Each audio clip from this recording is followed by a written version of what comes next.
And now for the system's walkthrough. So our system will be starting on the login page, which is this page. Then before po makapag-login, need po muna gumawa ng account, which is dito yung sign up. So this is the page. So when creating an account, there are things to consider, including name, email, instructor, ranking of the instructor, institute, then the password.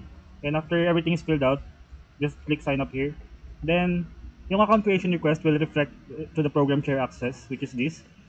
Then, pag i-accept na ni program chair yung account creation request, doon yun na po malalagyan ng access or designation yung account. So, after po ma-accept ng program chair yung request, pwede na po mag-login si faculty. Like this one, faculty. Then, login successful. And then, kung ano lang yung access na binigay ni program chair, yun lang yung interface na makikita po ni faculty. And that is all po sa account creation and login. And that's all. After the faculty member with the program chair access logs in, they will be directed to the program chair dashboard. This access offers various functionalities. First, the dashboard displays important details and provides access to open the schedule, allowing faculty members to update their schedule. Next is the faculty management page, which lists all users with faculty access. Here, the program chair can edit account statuses, active or inactive, update names, instructor rankings, departments, emails, and passwords. The program chair can also delete faculty accounts from this page. The sections page displays all available sections. It includes filter option to view sections by academic year. The program chair can add new sections by specifying academic year, section name, and number of students. Here, the program chair can also edit or delete sections as needed. On the rooms page, the program chair can add, edit, or delete room information as needed. Before assigning subjects, the program chair must first create a curriculum. Once the curriculum is created, they can edit it to include subjects. To add subjects, they must first select the appropriate academic year and semester.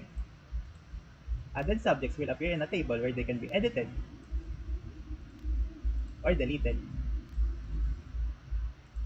Program chair can also view their profile and access request page. Lastly, there is the subjects page, which is used to assign subjects to specific faculty members. To add a subject, the program chair must first select a faculty member, then click Add Subject. Here, they must first select the appropriate curriculum. Next, the year and semester. Then, they can choose the subject, room, and section for the faculty member to teach. Once the subject is added, the system will return to the subjects page, where the newly assigned subject and the number of students will be displayed. The assignment will also be reflected on the specific faculty member's access page. The program chairperson assigns subject to a faculty member. Those assigned subject became visible in the View Schedule section via sidebar navigation. In the View Schedule, faculty can access their personal schedule, which include assigned subject and scheduled tasks. Faculty have option to edit their tasks by clicking Edit button.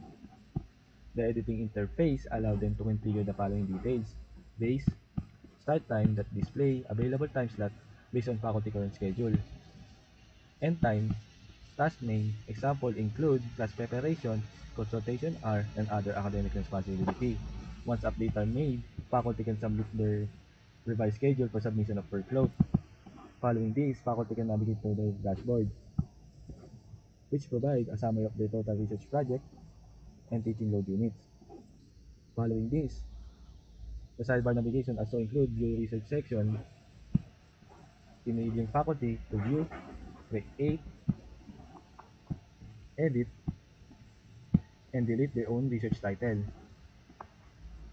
Finally, under profile section, faculty can review their personal information. However, editing privilege are limited to editing their name and profile picture only. And that concludes our system walkthrough demo presentation.